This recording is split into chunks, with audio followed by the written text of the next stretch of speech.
Welcome back to another episode of Harmonious at Lunch, the show that fuels your business success. I'm Brandon Gano, your host and guide through the world of harmonious business growth.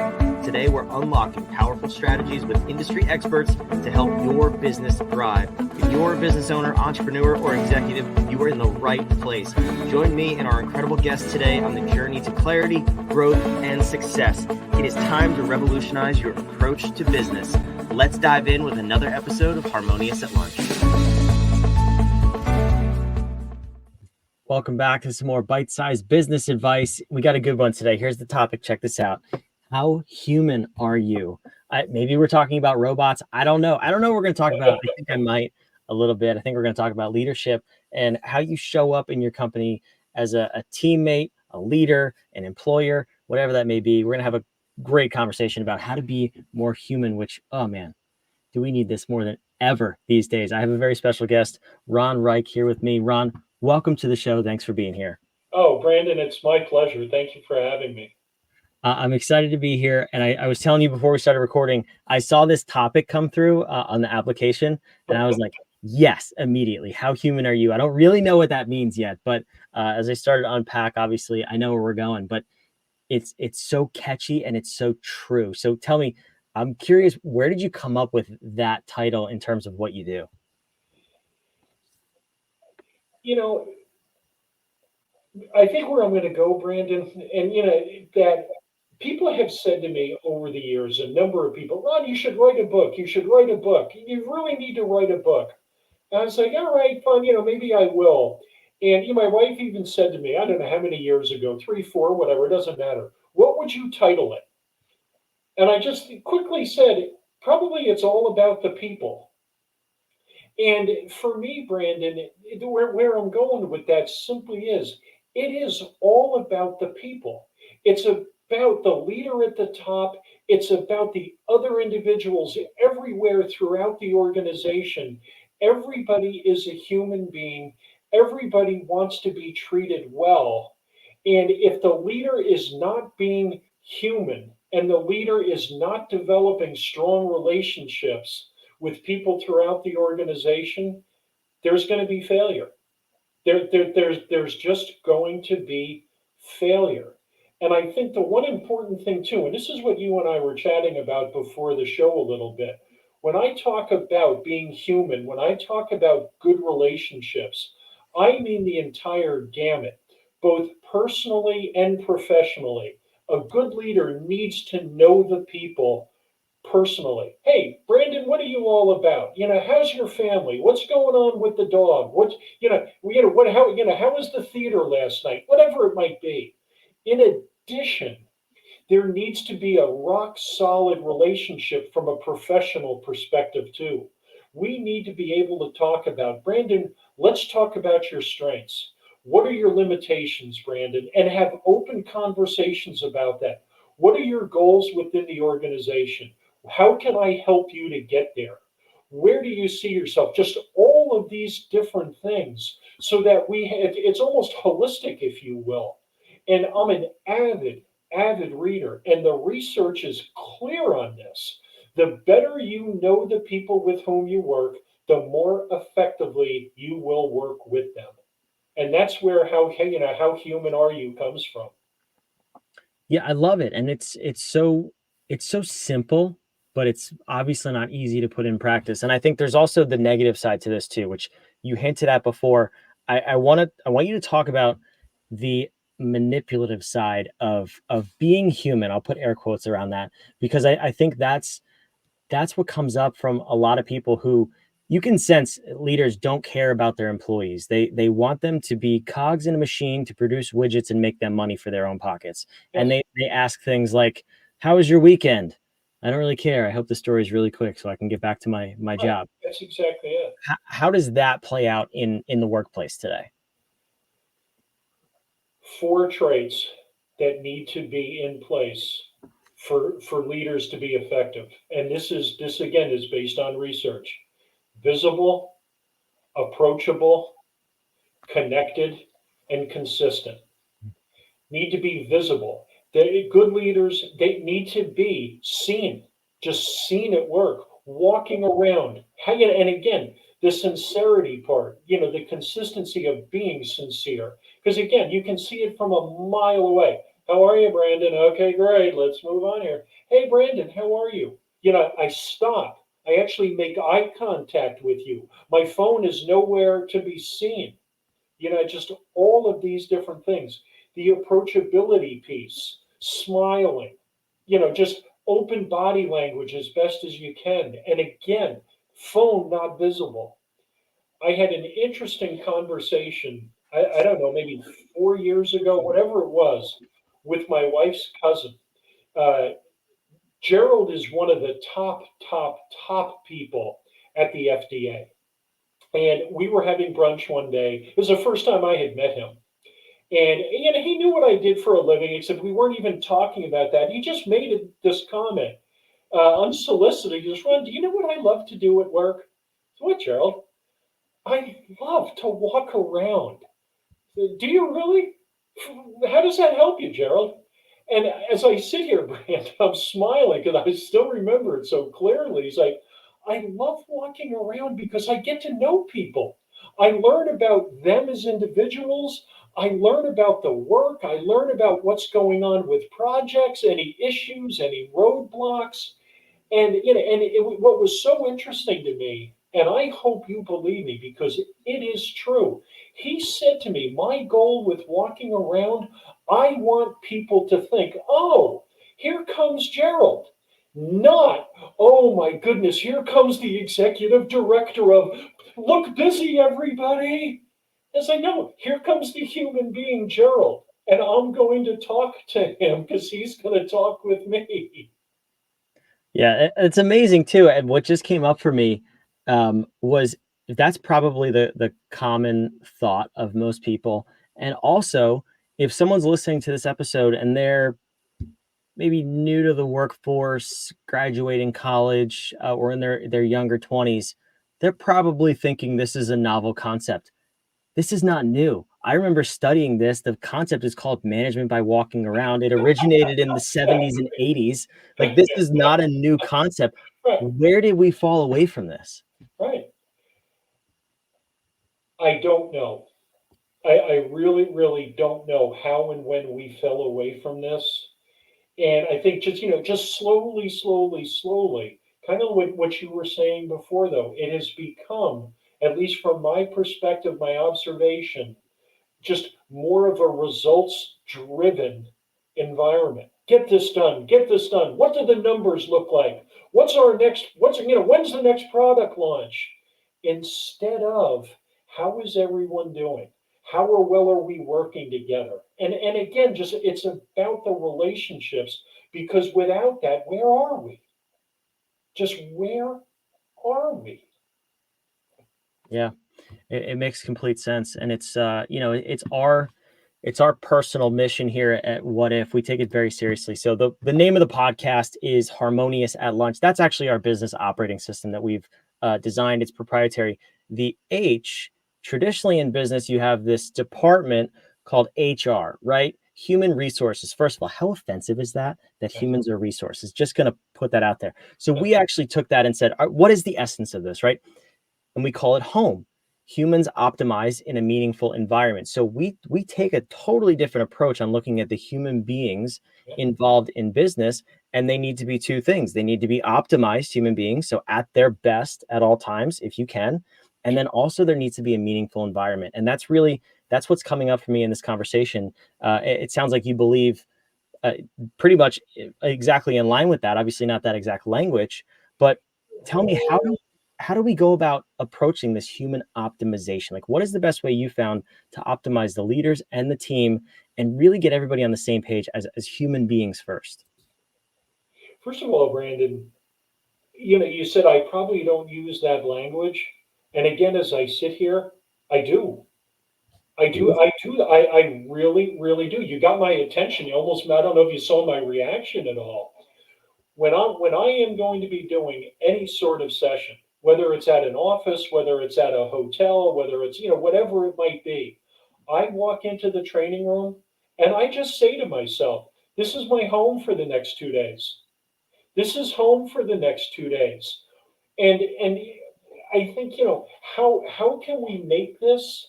I think people just need to make that, the leaders need to make a conscious effort. What kind of environment do I want to create here? What do I want to create? And then set the expectations from that. I mean, I heard a quote just recently. I'm sure it's been out there a long time, and I like it a lot. And very simply, it is: if you don't develop the culture you want, you will get the culture you deserve. Yep. And again, I think it just goes to being human. Every single session I do, particularly when I'm working with people who do not know each other well, whether they're from different companies or different departments, whatever it might be, the first thing I do, verbatim, if the icebreaker is, okay, everybody, I'll introduce myself, fine. Stand up, and I want you to introduce yourselves to each other using the following information: your name, your job, your location, a passion you have, and a challenge you hope to address. We'll take 15 or 20 minutes to do that. And I just have them interact with each other. When it's over, I ask them, how does this opening activity help us work together? And again, without fail, we are no longer strangers. I feel like I know the people in this room now. Wow, I now, we know we have some similar challenges. I want to talk to you, a different participant, about, your trip to Europe. And it just humanizes things instantly. The atmosphere is there, and boom, and now we go to work, and it's fun. And then again, go back to what we were talking about earlier, Brandon, with the consistency, because it has to remain consistent. It has to remain fun. You don't do that in the first 20 minutes and then, all right, everybody, sit down. I'm in charge here. Like, that's obviously not going to work. Yeah, probably not that effective. I want to make sure I heard that correctly. Did you say that you do that exercise at conferences or like within companies? Within companies. That Within okay. companies. That's And I would even do it. I would do it in a conference too. I would have to, I'd have to think about it a little bit more if it's really large. Except again, the key point I try to get across to people: the more interactive we are, and the more we talk to each other, the better off we're going to be. And the best way to do that is by getting to know each other a little bit before we start. that just blows my mind though, because if you're doing it within companies, you assume these people do know each other, but obviously that's not the case if they're saying we're not strangers anymore. What can we do as leaders? Is someone listening to this podcast, what are some things we can incorporate in our companies like today so that we can start to introduce people to the strangers they work with and actually build a culture by design? Very, very simply, from a getting to know each other perspective, is the one thing I love talking about with people. What are your passions? What's your passion? It can, and again, without putting pressure on people, because the one thing I say too is your passion can be anything. You want it to, if it's a personal passion, wonderful. Skiing, traveling, my family, whatever it might be. If work is your passion, that's perfectly okay. That's perfectly okay. I'm not going to say you have to tell us. No, because again, I want to create the atmosphere where people are comfortable and where people can be themselves. And I think one of the other things, Brandon, that going down the path, I think the more vulnerable leaders make themselves to people, the stronger the relationships become. Yeah, no, it's true. And that's true in every sense of human relationships. The more you expose yourself from a transparency and vulnerability perspective, people can feel that and they want to be more in touch with you and they can trust you to then kind of spill their inner self as well. And that just always leads to a better and more powerful relationship. So I'm curious, as you're working with companies, you're working with leaders, um, wh- describe to me the company when you first go in. Like, what does it look like? What's the culture? And then I'm also curious to see the backside and how long that transition takes, because I think a lot of cultures and companies can relate to what you're talking about, where Sure. we just have those surface level work conversations. but what does a true culture by design, a human culture, look like? I got a telephone call probably about 8, 9 months ago from some leaders at a food company here in New Jersey where we live. They said to me, "We need some management development training." Okay, so we're talking for a while, and I said to them, "Yeah, I agree. You do. You do need management development training. Before we do any of that, the one thing we need to do, we need to sit down and we need to talk about and we need to develop a culture for your organization." And the reason I said that to them, and we talked about it, and then we got together and talked about it face to face more. You said to me, "What does it look like or feel like?" They were saying to me, "Ron, we've been around for about 85 years now, family run organization, and things have run amok. We have no expectations, formal expectations. People don't know to whom they report. People are doing anything they want. We don't have deadlines. Meetings, 3 o'clock meeting starts at 20 after 3, and just all of these different things." So I went in, and the three questions I always start with in this type of situation: what is the current culture in this organization? What do you want it to be?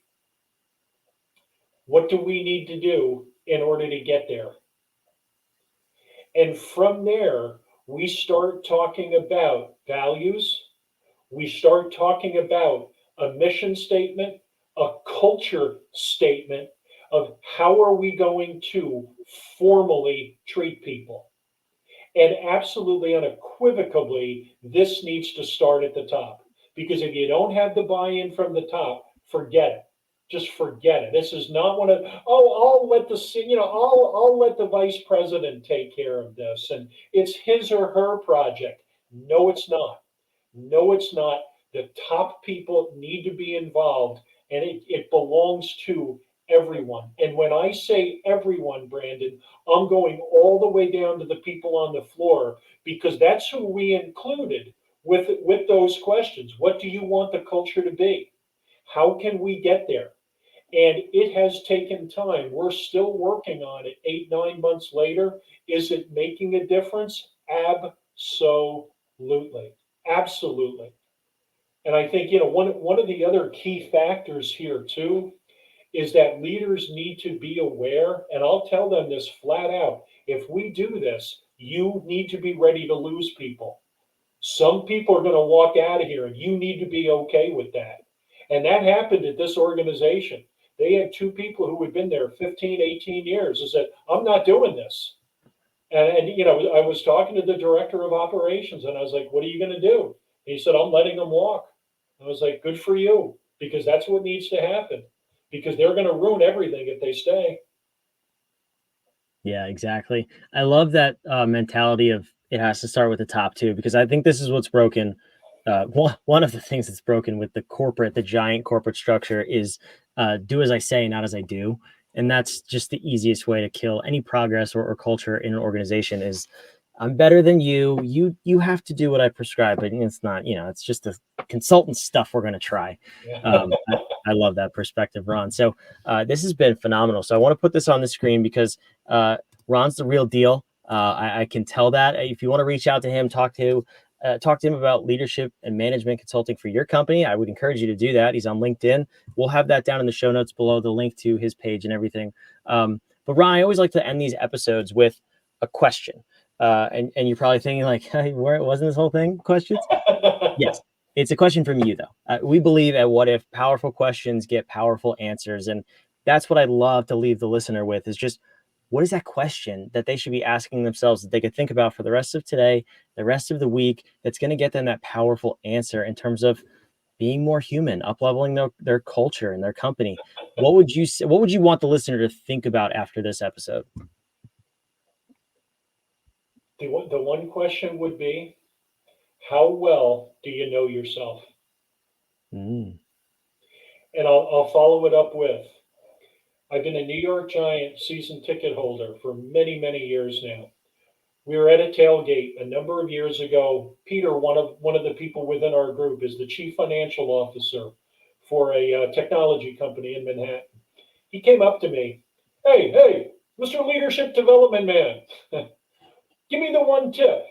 What's the one tip that would make me the best leader possible?